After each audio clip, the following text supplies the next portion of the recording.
Um, okay, hi and salam alaikum, everyone. We're so excited today to have Dr. Mona Delahooke with us, and she's going to answer some questions that you guys have sent us. And we're also just going to ask for some of our own questions for, that are aligned with what we do in the work and the work that we do in the group, because, she's definitely very much, I've been an inspiration for my work. And so we're so excited to have her. And she is a licensed clinical psychologist for many, many years. She works with families and kids. And she is, also a frequent speaker, trainer, consultant to parents, organizations, schools, and public figures. And Sana, that is how you met her at a speaking event, right? That's right. Yeah, I was in San Francisco this past February, and Mona was actually the reason I actually went because she posted about the conference on her Facebook page, and I was like, "Oh my God, this was such a perfect opportunity!" And like, so I've been following Mona on Facebook for a long time. I have her book right here with me, in case people want to know what her book is called, and. But like watching her talk about her work live is a completely different experience because as you just saw, like she's so joyful and she's so passionate about the work that she does that it just like it's contagious, and you feel her hope. Like you listen to her talk and you feel her hope about the paradigm shift that she's trying to create, and how kids and their behaviors are viewed by uh, parents and educators everywhere. So Definitely. it's such a pleasure to actually talk to her and listen to what she has to say, because her work is monumental, because it is like, paradigm shifting. That's what it is. Yes, you know? it's kind of what we call like a lens shift, or Right, that's what I think Dr. Ross Green calls it, a lens shift. right. And so Mona, thank you so much for being with her. This is our official introduction. Oh, so nice. Thank you so much for having me. It's an honor. It's an Yeah, honor. you're so kind. So Mona, can you tell us a little bit about, just as a way of introduction, a little bit about your approach, which I love, because it's, you're a part of relatively small but hopefully growing group of professionals in the mental health field who want to treat children's behavioral problems with a more relationship, compassionate, and neuroscience based approach, rather than the more conventional approaches. So can you tell us a little bit about that? Absolutely. So I was trained as a clinical psychologist, clinical child psychologist, many decades ago, and the training really was had to do with children 5 and over, essentially. And so I was in practice for almost 10 years, and I experienced just all these questions that happened really before age 5. So we were taught how to talk to children and how to have um, behavior consequence schedules, behavioral therapy. So thinking and emphasis on what I now call the tip of the iceberg, right? So the Right. behaviors are the tip of the iceberg, but 90% of that big chunk of ice is below the surface, so it's invisible. So my and classical training in psychology still is mostly looking at behaviors at the surface. Anyway, after I had my own children, I felt that something was missing, and so I went to do a specialization, postdoctoral work in two different hospitals as an infant mental health specialist. And so I got 2 certificates in infant and toddler development. And once I understood infant and toddler development, which really had to do more of the raw material, the brain and the body as it's developing in real time, right? Before children can talk. That led into a specialty of working with children on the autism spectrum, and luckily mentorship by 2 people, Dr. Serena Weider, Dr. Stanley Greenspan, who were using relationship-based individualized approaches as early as the late 70s. And so I met them through my training, and that is where I began to work on teams. And I started to view children's behaviors in a whole different way. And that was the lens shift for me that I write about in the book. Yeah. Wow, amazing. That's really astounding and really amazing that you had this kind of journey of working for 10 years with your training, and then you were like, something's not okay. Yeah. Exactly. Something, it felt like it was missing. And at first I thought, well, maybe it's because I'm just a young psychologist, maybe because I don't know it yet, but something was missing. And really what was missing was the information about the body. Because in psychology, we talk about the mind, but the body informs how we act and how we move in the world and what we say. So yeah, it was very eye-opening. Yes, exactly. That's very inspiring. So, okay, so Sana, should we go ahead with some of the questions that we have? Do we want to talk a little bit about the polyvagal theory before we move to the questions? That might. Sure. Yeah, I mean, in the group, most of the members in my group should be familiar with the same idea that you were saying, which is what I espouse to, is fixating on the behavior and seeking to fix the behavior without looking at what's underneath, what's behind it, is just not, it's going to be temporary. You can use sticker charts, you can do timeouts, you can do these things, but and they don't work, and parents' question is, why don't they work? And well, they don't work because we're not speaking to what the kids are trying to tell us with their behavior. So just using behavior as communication, and so if you can tie in a little bit of the science of that, that'd be really great, because this is not like fluffy stuff. This is real science, evidence-based stuff. Yeah.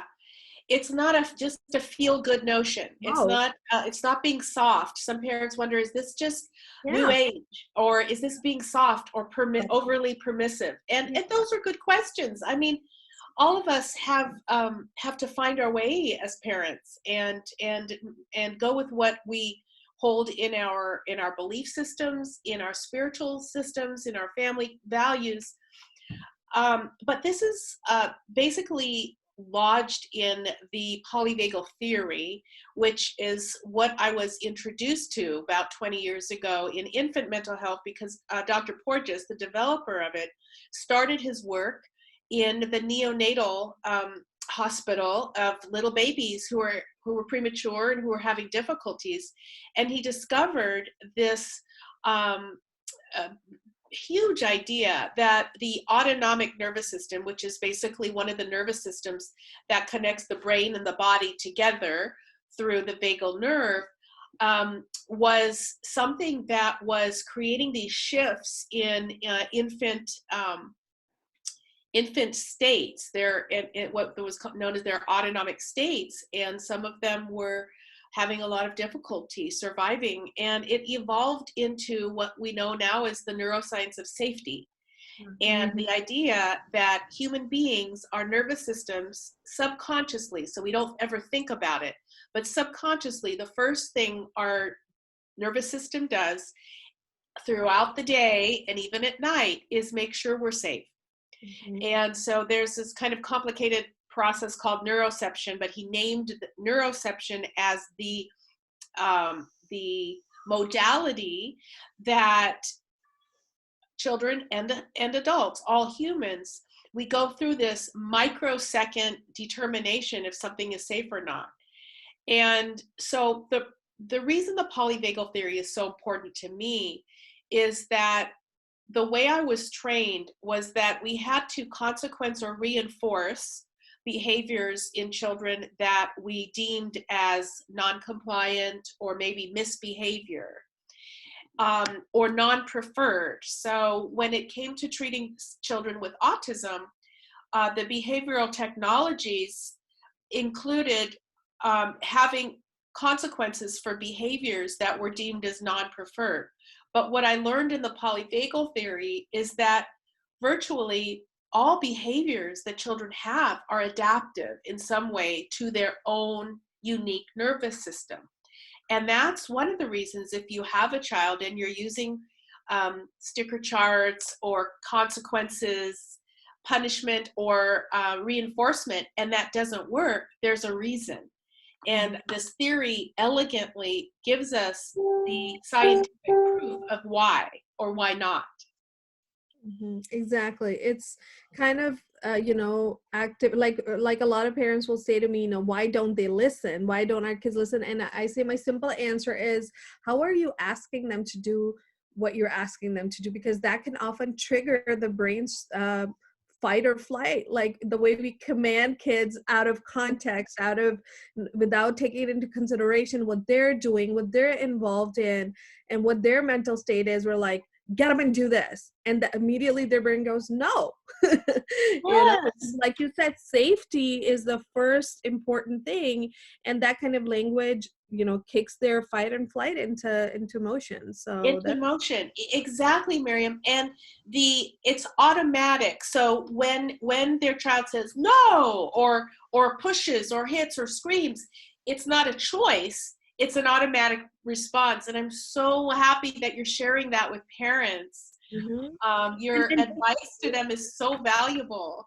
Thank you so much. And you know what the funny thing is that we know that in response to our kids, no, our own fight and flight is triggered. We're adults and we have barely any control over our own fight and flight because nobody taught us. We're not aware of it. Nobody ever validated us. So we don't know. So until we model for them how to react to your brains, shutting down, I teach them the brain hand model, Yeah. Calm your brain, and teaching our kids about their brains. It's harder, but it's more effective, and it builds relationships. And that's that's what we're after here. That's what we're after. Absolutely. Okay, Sana, so you want to go ahead? Yeah, I think I'm going to start off with I think it's probably the single most asked question in our group, and that's like about impulse control. And you'd have parents of like 2-year-old, starting from 2-year-old, 3, 4, 5, 6, asking, my child hits somebody, my child goes and like kicks somebody. If I tell my child to do something, if I tell my child to stop 10 times, 20 times a day, and they're still hitting, and they're still biting, and they're still kicking, and what's going on? Is something wrong with my child? And so aggressive. It always starts off with, my child is so aggressive. And it's funny how we parents tend to, because we love our kids so much, tend to extrapolate. Is my child going to become an abusive adult? I don't want him to abuse his wife. And we get all these kinds of extra. No, your 2-year-old is not going to become, right. So fear, and how we parent from we parent from fear in terms of, and just parent from fear instead of parenting from trust and love. And I have so much compassion for that, because I remember those feelings when my child would do something, and my immediate thought, like you said, the story we put on it so fast is, oh no, does this mean my child is going to be really rude to her kindergarten friends, And I'll never forget, I was sitting at a family gathering when my daughter was 2, and my oldest daughter was 2, and all of a sudden I glanced over, and she was sitting by her 5-year-old cousin, and she just reached over and bit her cousin in the shoulder. Oh, no. And I was mortified. I was, here I was, like, I thought, oh my gosh, this must mean I'm not parenting her right. And I'm a psychologist. So I was so distressed, so upset, and I couldn't figure out what happened until years later when I understood more about the nervous system. But just let me say to parents, I understand the huge responsibility we have to make sure we grow up our children right. And so I have no blame. I don't want any parents to think that I'm blaming them for the judgment we get. We get so much judgment. So many times we're acting out of our own fears, because we're constantly being judged and put on the spot. Yes. They did 0 to 3 did a huge study several years ago, and they asked parents how often they felt judged, and parents said 90% of the time, parents said they feel judged all the time. So you're right. We do really feel judged. We're kind of looked at And that only adds to our own pressure to make sure we're doing the right thing. Mm-hmm. Yeah. So let me, in answer to that question, because it's one that's it's a good, it's one of the main reasons that I see families in my practice as well. And that is, my child is doing this behavior, and how do I stop it? What does it mean? They're very aggressive. So let me just say that the reason we believe, for example, that a 2 or 3-year-old might be aggressive is that our whole culture has what's called an expectation gap. An expectation gap is the difference between what we think children should be able to do in terms of controlling their behaviors and their emotions, and what they can actually do according to their neurodevelopment in their brain and body. So we're not really taught as parents or even as professionals, I think by and large, that children start to develop the ability to consistently control their emotions and their behaviors, that is, control what they do or say. They start to develop that at 2.5 to 3.5 years old, but that's when it starts. Mm-hmm. To consistently control one's emotions and be able to use words instead of the physical action, hitting, pulling, biting, kicking, that grows through teenagerhood. And actually now, Dr. Dan Siegel tells us it grows through the mid-20s. Mm-hmm. So we have an expectation gap, and we should very much expect toddlers to lose control over their emotions and their behaviors on a regular basis, especially if, again, underneath the tip of the iceberg, their behaviors are on top, but under the tip of the iceberg, there's thousands of reasons in their bodies that they may not have as much control 1 minute as they did 5 minutes ago. So it shifts all day long. And right now, under our current world circumstances and under this quarantine, many toddlers and older children and parents as well are having more and more meltdowns. Yeah. Yes. And like you said, when they don't have that ability even before 2.5, it starts at 2.5. And then anytime we see those behaviors, our first response is use your words. And that's not even something they really know what that means in that moment of their brains reacts, stress response. They don't know what that means. No, they don't yet have the ability for symbolism. So using your words in the language of child development is use symbolic development. Use your symbols, that is a word to stand in for a feeling. But children don't develop that until 4 years old. So it's not even possible for them to use their words. And again, we don't know that, so I don't blame parents at all. For so many preschool teachers, when I go in to observe in preschool classrooms, are requiring children to try to use their words before they are even developmentally able to do that. Yeah. Now, if you have a child with uneven development or even some developmental delays or lags in language, in any of their processes in their physical developmental processes, are going to have that ability to demonstrate what they're feeling through words even later. Mm-hmm. So it's a very important principle. Yeah, the way you I can tell, like, half the time my kids, I know when my kid is gonna have like zero impulse control if they haven't eaten their food. Like if it's been a while they haven't eaten anything, I know like that's a time when I'm gonna see some like hitting or scratching or something. If they haven't slept well the night before. So a lot of these, like you said, it shifts throughout the days. Like one moment they'll be like perfectly fine, and the next moment they would have completely lost it.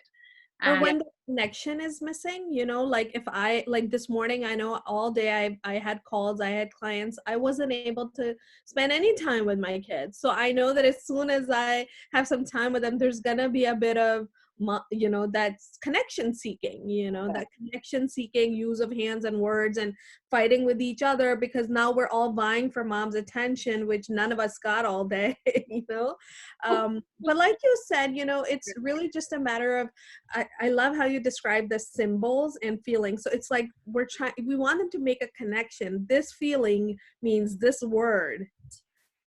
Yes. And oh my goodness, it's a very complex process. Many adults don't have that ability themselves without judgment. Oh. I've met many adults who come to me, and I'll ask them to describe what they're feeling, and there is no word, there's no pull down menu for the description. And my heart goes out to people who are still in that development, because when we can find a word to describe our feeling, we can share that in engagement with the other people in our lives and get help. But our children need that to develop. And the way that develops really is through thousands and thousands of what we call contingent interactions, which is interactions with our children that are contingent on their responses, and trying to witness and acknowledge what they're feeling, but just allowing it to be. And then over time, you know, a 3-year-old might have a look of sadness on their face, and then we might say, oh, maybe you're sad. And then over time, that child might start to encode, oh, there's a word for this feeling. It's sad. Mommy, I'm sad. That may happen when the child's 5. Yeah. So we have to allow it to unfold. Yes, and that's one thing I teach parents is the number one biggest, most common used word in our group is validation. And parents ask me, well, if we validate their feelings, don't they tend to get stuck in those feelings and fixate on those feelings? And, you know, I try to explain to them, no, you know, when we're allowed to feel our feelings and find a name for it, we're able to deal with them and move on. And there's just something just clicks for us, even adults. You know, none of us want silver linings, instant solutions, instant fixes. We want somebody to be able to say, you're feeling this and it sucks and it's hard, you know? Miriam, do you want to talk about hyperactivity now? Yes, that is our second most popular concern, which again, you know, is very, very understandable. And, you know, we're seeking to help parents understand that there's this question. I'll read the exact question so that, you know, it's roughly the same version that we get asked.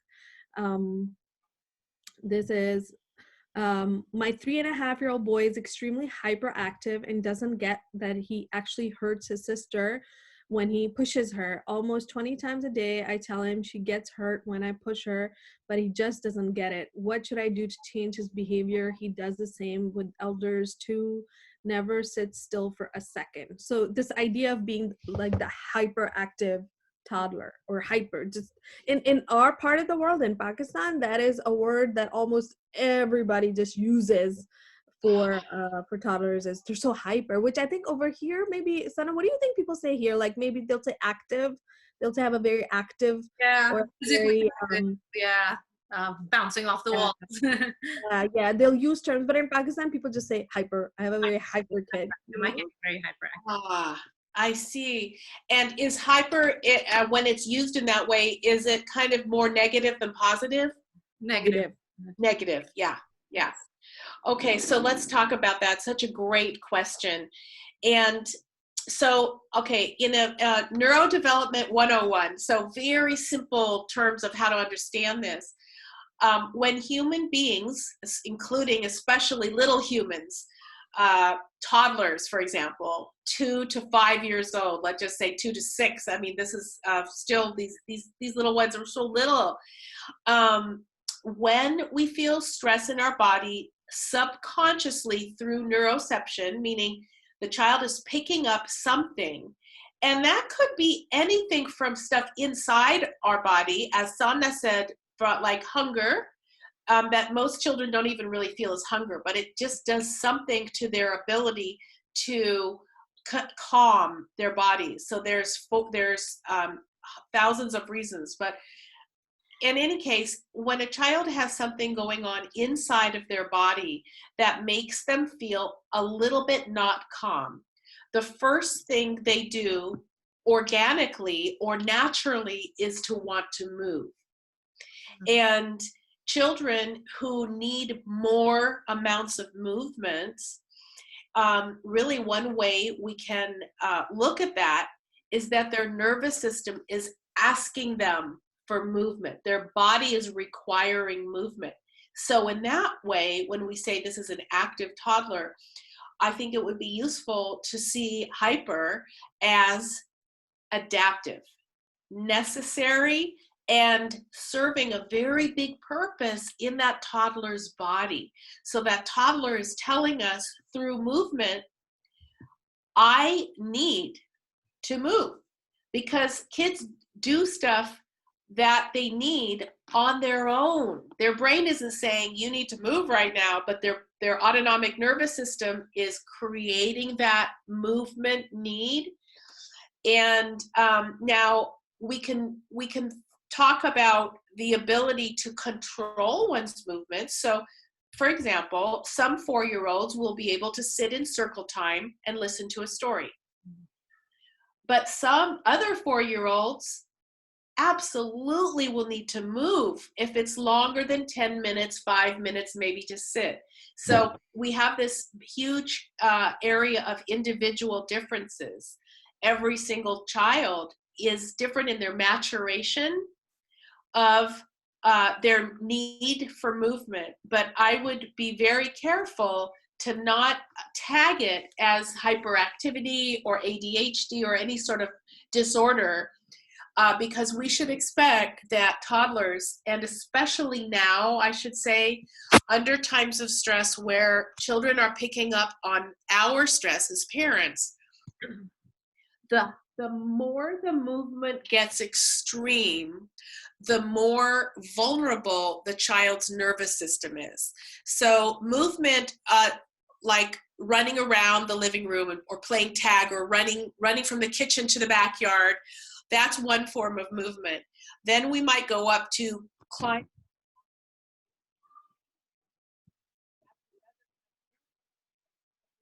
Extreme. And then we might, oh, can you hear me? Yeah, now we can. Okay. Oh, I think we lost the last part. Okay. So after you said that when they're running around and playing tag. Yeah. So, okay. So think about toddlers' movements now. We're going we're going to unpack what hyper means. So let's unpack movement as giving us really good clues about the child's nervous system. In other words, how anxious that little nervous system is. The more extreme the movement, the more anxiety, and I don't mean that as a clinical word, I just mean the more stress is in the child's system. So a child who is running around the living room to the kitchen, laughing and having fun, that's one sort of movement. But a child jumping off of tables and chairs and maybe falling down and getting hurt, that's a more distressed movement. Hitting your siblings, throwing things, kicking, spitting, those are extreme forms of movement that are telling us that the child is experiencing greater levels of stress. Mm-hmm. And that what the child needs from us is calming attention, but not reprimanding or punishing, because that will increase, ironically, that will increase the stress for the child. I'm not sure if that makes sense. It's kind of perfect sense. Yeah, perfect sense. Thank you so much. Can I zoom in on one part that she mentioned, I think, in the question? And that was about how the child doesn't realize that he's hurting the other sibling. And I think part of it is that we the whole idea of like body awareness and space awareness, and the fact that a lot of kids actually don't develop it at the same rate as other kids do. And they don't understand. They actually literally don't understand how, like, if they're pushing another child, how hard they're pushing those kids. So it's not really something you can blame them for. 100%, because the way we develop that sense of empathy for other people is through what we call embodied awareness. So we have to feel it ourselves. And many children have a more diffuse sense of their body in space. So they really don't feel their body parts, their movement system, what we call their vestibular system, and their sense of touch of their map of their physical body is still developing. And so if you don't have that, you can't predict how you're going to impact someone else physically. So again, we can put that in the bottom up basket and not top down. And when and of course it's distressing as parents, because we might want to say, you hurt your brother. That is so mean. You may not hurt your brother. But there's another way of looking at it, and that would be, oh my goodness, I'm sure you didn't mean to hurt your brother. Let's take a walk together right now, sweetie. I know it seems like he's crying, so that's telling us something, but let's figure out what happened. So there's kind of a difference in our tone and in our understanding to give the child the benefit of the doubt, because we know the secret. The secret is he hasn't developed that capacity yet. Right. And it's not to say that, not to say that the kid does not know that they hit their sibling. They are aware of it. Yeah. It's just that was not their intention. They didn't plan to like hit their sibling, and most importantly, they don't feel good about it either. When they act out of their brain's stress response, they don't feel good either. So doing that bit of co-regulation, which the words that you use, just helping them calm down, helping deactivate their brain's stress response, tends to get them to, okay, I did something, I didn't mean to, I'll do better next time, or I'll try better next time. And over time, and honestly, I've had clients and I've had friends who tell me their 10, 12-year-olds hit each other. Like, I feel like siblings just have a very interesting way of interacting with each other. They make it work, So I tell parents, don't overthink the hitting. It's okay. It's part of being a sibling. It's part of being a sibling. My husband has 2 brothers, and they're older men, and when they get together, they're still kind of joking, and they do the sibling thing. It's kind of some of it's play, but it's sibling relating. Yes. Yeah. It's a thing that only sibling, you can only do that with your siblings, just hit them, and it has no effect on your relationship. Yes. And Miriam, I think what you just said is worth repeating, and that is the word intention. So yes, our child will, they may hit their sibling and then realize afterwards, like, oh no. And they don't know that they did it unintentionally. So they're confused too. But as little humans, we are very, we don't want to be shamed. And so sometimes, in order to save face, our 4-year-old or 5 or older will say, well, he did it first. And that that's not what happened, but just this idea that a child tries to make sense of their behaviors the best way they can. So if we remember that not all of these behaviors are willful or intentional, but instinctive and reactive, we can, it helps, I think, for me at least, it helped me as a parent and as a professional give grace to that child in understanding that we don't necessarily need to punish them for it, because it's a developmental process that they're still in. Absolutely. Yes, that's great. And Sana, did we have one more question? Do you have time for another question? Yes, do you have time? Because I know you told us 30 minutes, and we're definitely at 30 minutes now. So we have time for a couple more questions. Yeah. Okay, perfect. Okay, so I have a question from an autistic parent who runs a support group for other autistic parents of autistic kids. And she is asking that we know that you support floor time therapy for autistic kids and other kids who have behavioral challenges and emotional developmental delays and stuff. So what she's asking is that what alternate resources and tools do you recommend for parents of children who are older, like school age and above? And what kind of therapies or resources can they tap into when we know that most schools are like based on like token economies and ABA principles and stuff like that? Yeah, it's such a great question. And I really have so much, again, empathy and compassion for parents as they navigate the treatment process, because the token economies and reinforcement schedules is really the status quo across the world for how schools and education systems and even public agencies and private support children on the spectrum. So just to let the parent know they're not alone. And I think if you only have if you only have that as an alternative, what you can easily do is follow your instinct as a parent and make sure that the agency understands your values as a parent. And that is that you may want them to know what you want their child consequenced or not consequenced for, or if you want your child mostly on positive reinforcement rather than withholding support, not smiling, not allowing a child to cry, for example, allowing a child to have distress without comforting them. If you don't believe that fits with your parenting heart and values, then absolutely let the provider know that that's not going to be part of your child's treatment. Having said that, there are resources on how to work with teams across different philosophies on a website that is wonderful. It's called profectum.org.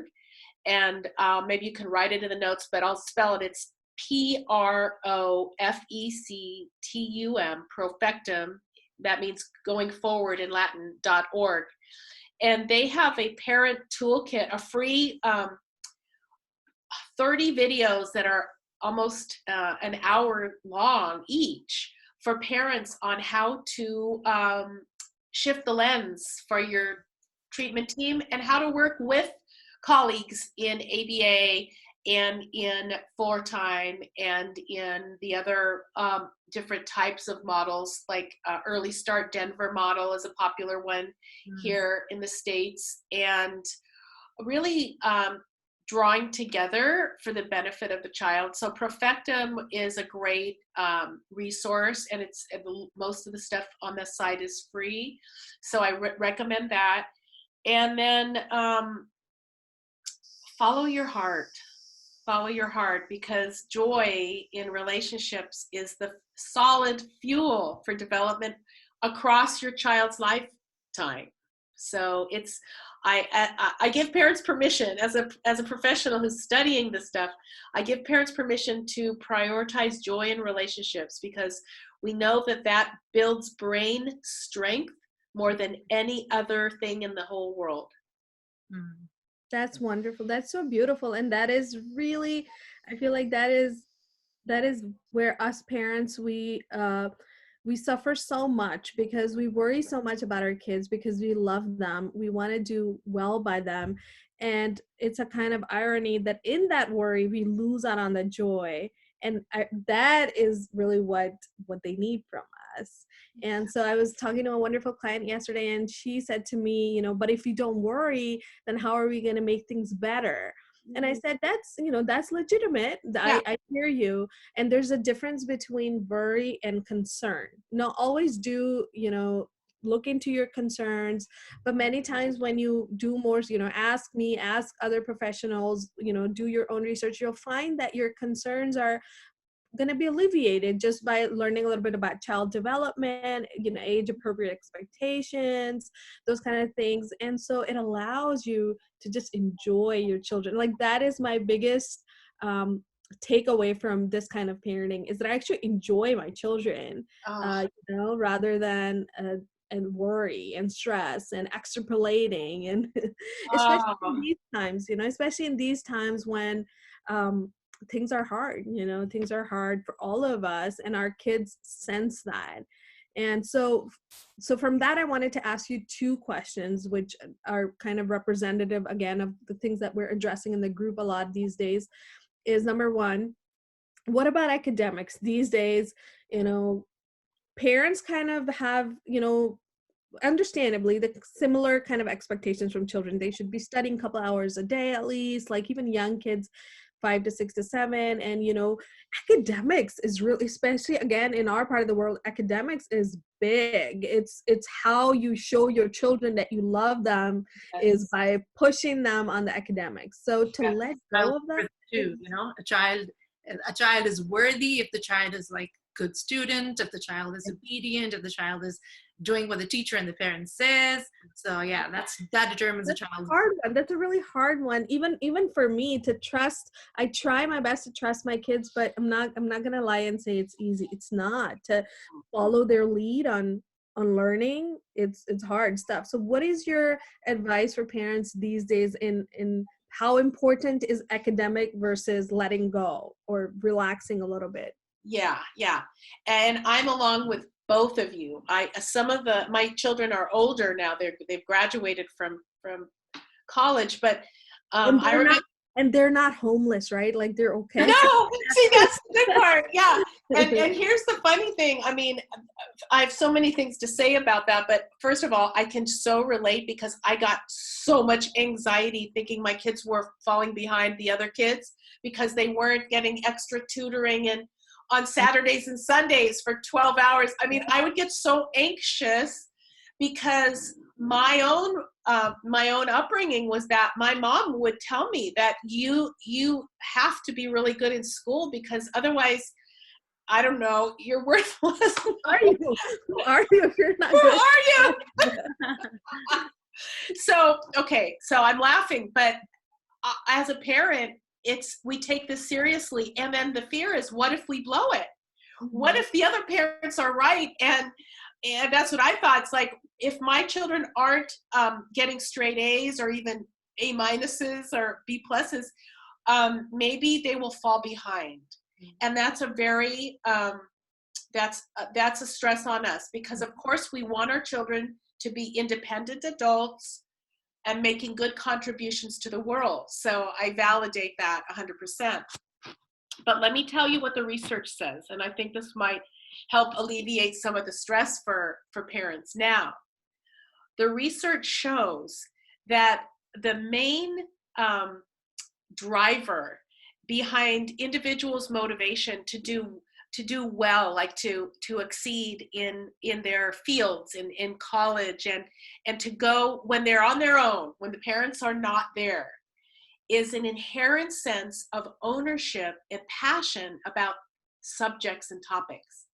And so one of my recommendations right now, since many school districts are understanding that there's going to be a wide range of what children can manage at home. And I really believe that once schools get back in again, schools will probably do a lot of reteaching, and they'll remind students of their mathematics, and they'll catch everybody up. But this is a really unique opportunity to tap into what we know about humans, and that is find out what your children are very interested in and let them do some self-study on their passions, because most children don't have enough time to do that. And if you do, your child may even be getting a head start on their future right now, because children don't have enough free time to think about or read about or talk about their passions. So that's, I think, just the amount of burnout for college freshmen in the United States is very high. And oftentimes by the end of high school, many students are so tired because they worked to get the highest grades they could to get into the best colleges they could. But by the time they get to college, the gas in their tank for excitement of learning is kind of getting low. And so I think if we can remember, first of all, have compassion as a parent on what huge responsibility we have to educate our children, and I get that. But also faith that as a parent, you will give your child that message that education is important, and they will probably do just fine with less pressure rather than more. Right. And that's when, having that faith. I feel like I'm such a nerd. Sana also calls herself a nerd. I'm like, I feel like my kids are in no danger of underestimating the value of education, because that's what they see happening in their home. They see how much their mom is, how many books that are stacked on my nightstand all the time, how much, I'm writing, how much I'm learning, and it's so joyful and it's so fun. And that's what modeling is, the single most underestimated way of teaching children, so that's really where they're taking their cues from. I'm not doing any of my kids.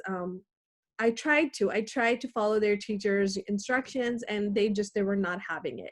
They were like, no. And I don't blame them, because they're missing their friends, they're missing their grandparents, they're missing their aunts and uncles, everybody. They go out to play and there's nobody, and we try to stagger their play times when there's not too many neighbors. I feel like all us neighbors have this silent kind of, this treaty that we're going to be out one at a time. So, just to observe, because kids tend to be attracted towards each other and play. So, we see when there's nobody out, we go out. And when we come back in, we see somebody else going out, so they miss all that. It's hard for them. And play is their work, and they miss that. So, Yes. Yes, I don't know if I'm a bad parent. I don't know if this makes me a bad parent, but I can't push my kids to study, study. Otherwise they're learning, constantly learning, That's such great advice. I mean, I think that is your advice is just speaks of wisdom. And I know, I think you both are on that wavelength of having faith that your children will be okay. And I think they'll know that. It's just very powerful, and go easy on ourselves. This is an unusual time. And if you have to make a mistake one way or another, less is more, and it's more friendly to the nervous system, and our kids will get through this with the least amount of bad memories if they're having fun and if they're seeing the adults around them not traumatized. So take good care of yourselves. I am just such an honor to be with you.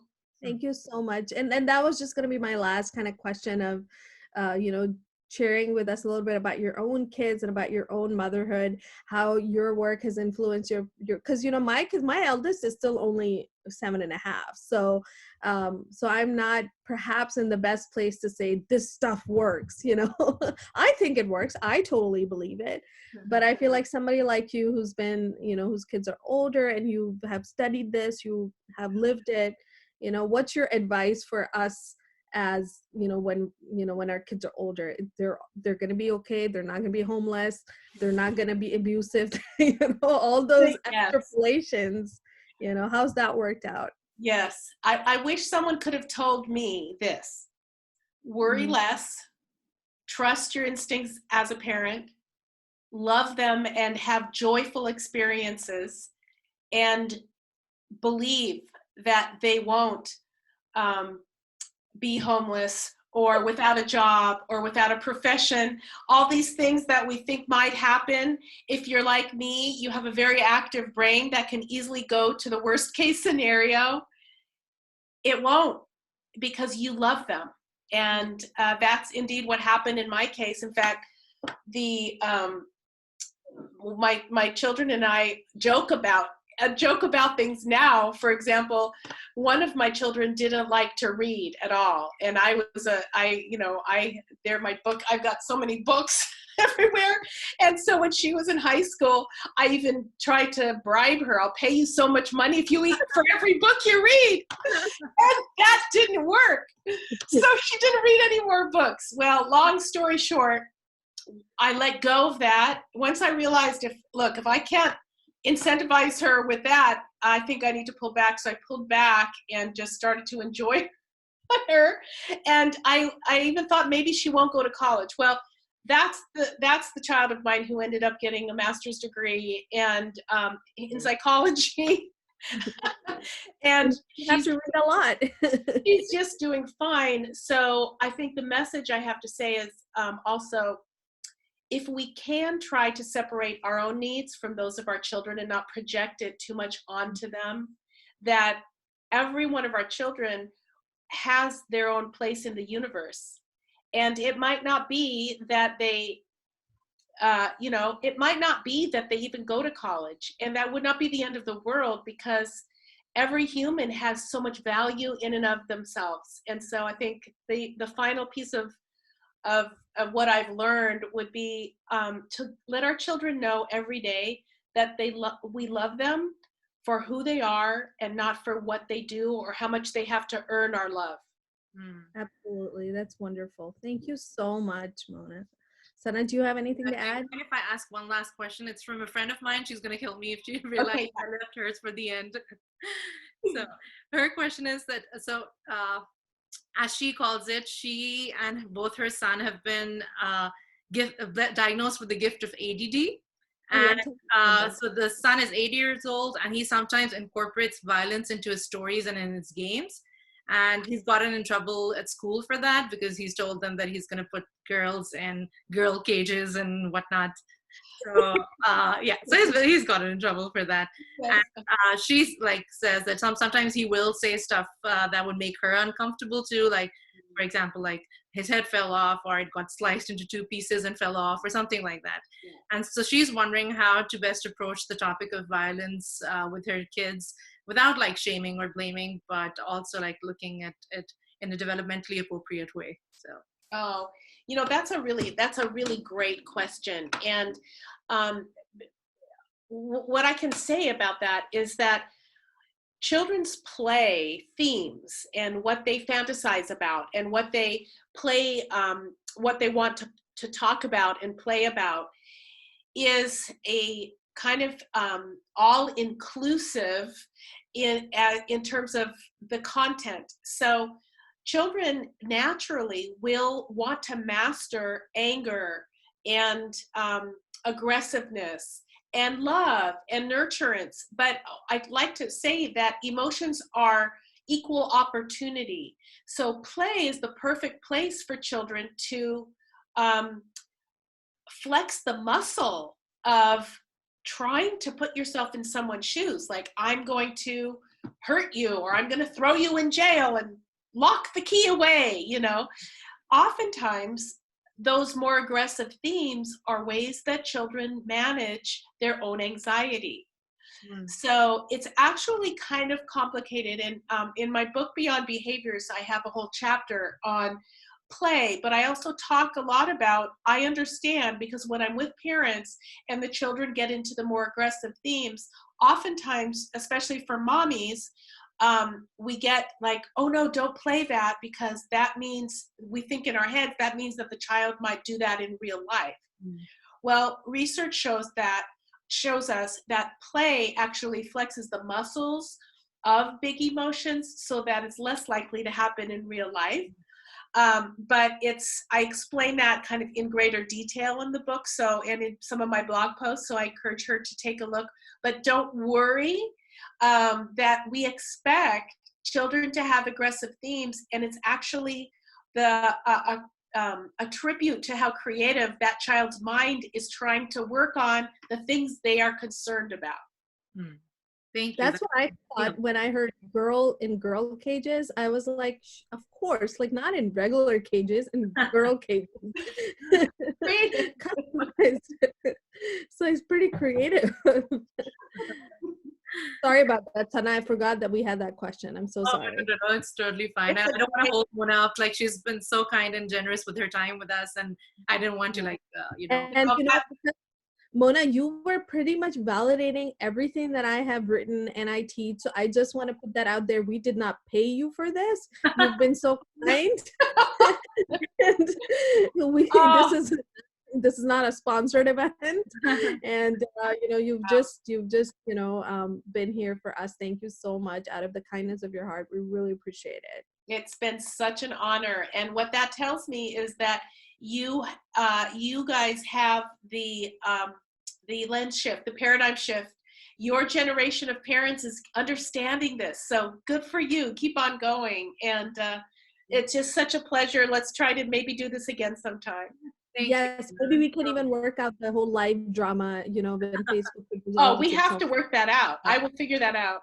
Be awesome. So thank you so much. Have a really nice rest of the day. You do the same. Take good care of yourselves. and your families. Mona, take care. Bye. Thank you. Bye-bye. Bye.